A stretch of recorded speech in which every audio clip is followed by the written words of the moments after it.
pricing coach. And And so the thanks for having me here on the live. This is one of the first times that I am in this kind of situation, and it shows. hmm. Uh, It's the but first time for me too. so, um, what did you want to talk about? And so this morning we were exploring the question of how do you know when your price is too low? And it's just happens to be one of my favorite topics. Yes, it does. So let's jump on to something useful. Um, the first, well, there are a few symptoms which are telltale, right? Um, First out of which is people say to you, "Wow, you're good value," right? Usually after they pay you, but hey, right? So they recognize that they actually paid you less than they probably could have or should have, but what is done is done. But if you experience that, they're probably right, Hmm. right? It sounds Um, like the reaction you get when you go into a $1 store. yeah, yeah, yeah, exactly.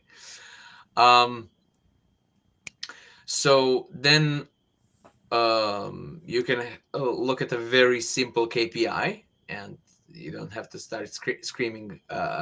It's not going to be complicated at all. If less than 20% of your potential clients leave because you are too expensive, so if less than 20% of the clients you talk to say you're too expensive, then you are probably too cheap. Because in any market at all, about 20% of people are just what we politely call price motivated buyers, exclusively price motivated buyers, right? Hmm. Which don't see anything else but the price. And these people are always going to tell you you're too expensive, right? Even if Hmm. you're free, they're going to say, well, yeah, but you ask too many questions. I don't have time for this, right? So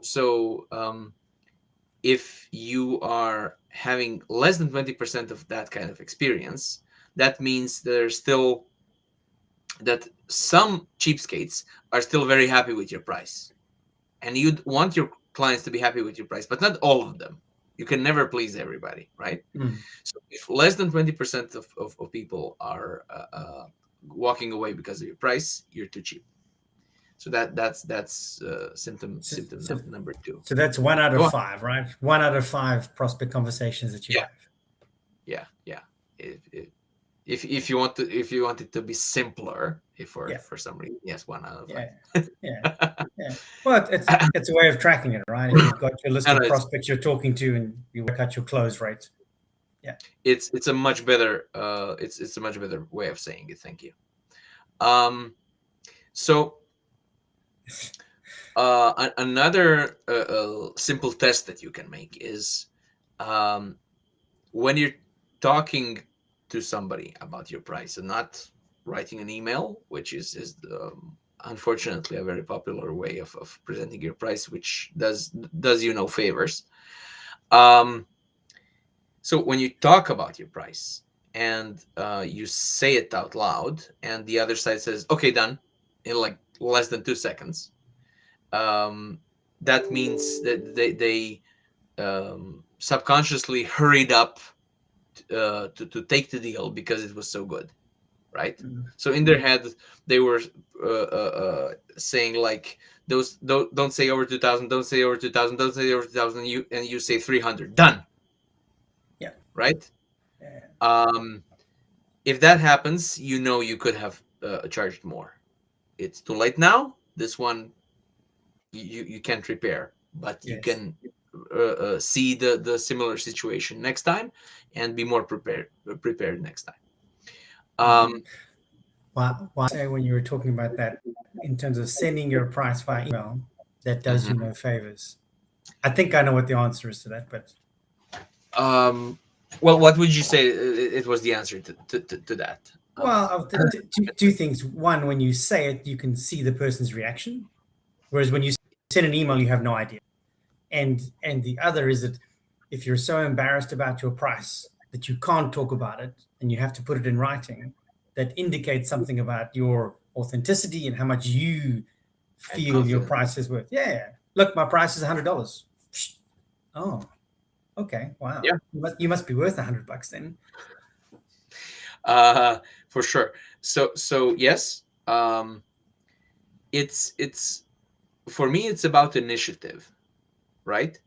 Um, because even very amicable negotiations, price negotiations, even if it never comes to a counter offer, so people wouldn't call it negotiations, but it is, right? Even if I say my price and you say okay, that this was still technically a negotiation. There are still duels, right? There's still a contest, and what you don't want to do in a duel is to give all the initiative to the other guy. So I make my move, and now you have like weeks and weeks of me waiting for you to make your move whenever it's okay with you. Yeah. I that does not do you any favors. And if you do that, you kind of admit that's the only thing that you can do, right? Yes. So I am at your mercy, my lord. Yes.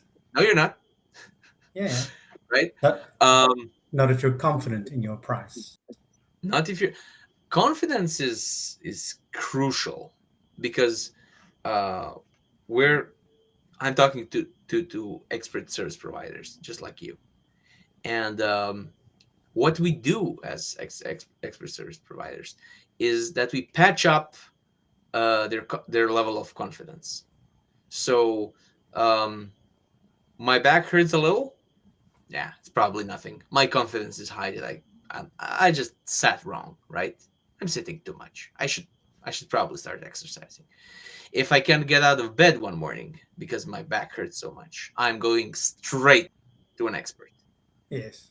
right? Because I no longer have the confidence that I can do it on my own. Yeah. So if I'm not lacking confidence, I don't think I need an expert. And if I think I need an expert, then really want a confident one. Hmm. So if my back hurts so much that I can't get out of the bed, I'm not going for the cheapest chiropractor, right? Absolutely not. Because that doesn't sound like the level of confidence that I need right now, Mhm. right? So yes, the confidence thing is very important. I have Yeah. one more, but Yes. go on. No. Go on. You want more, please? So um, well, if you're super busy, if you have no time, if you're time poor, right? Um, and you have a feeling that your price is nowhere near your value, that you're providing much more than what people are paying, you're probably right. So it's not just you thinking about it. If you don't have any clients, you may be mistaken about your value. But if you have basically too many clients, Yeah. not really good clients always, but you have, you know, you barely sleep well, you barely sleep enough, and you have a feeling these guys are getting a bargain, then you're probably right. It usually turns out that way after an analysis and stuff. And I've done enough in enough countries to know if that's the situation, your hunch is probably right. Sorry, you wanted to say something. No, that's all. I just wanted to wrap this up. And so Okay. we've explored one of the questions in terms of pricing and prospecting that we're going to explore in the expert gap. If you are an expert service provider of expert services, and you want to understand better how to improve your prospecting efficiency and how to improve your price, so you're paid what you're worth, then come and join Philip and I on the next LinkedIn Live, where we talk about the expert gap, your expert gap, and how to close that. Until next time. Yep. Bye.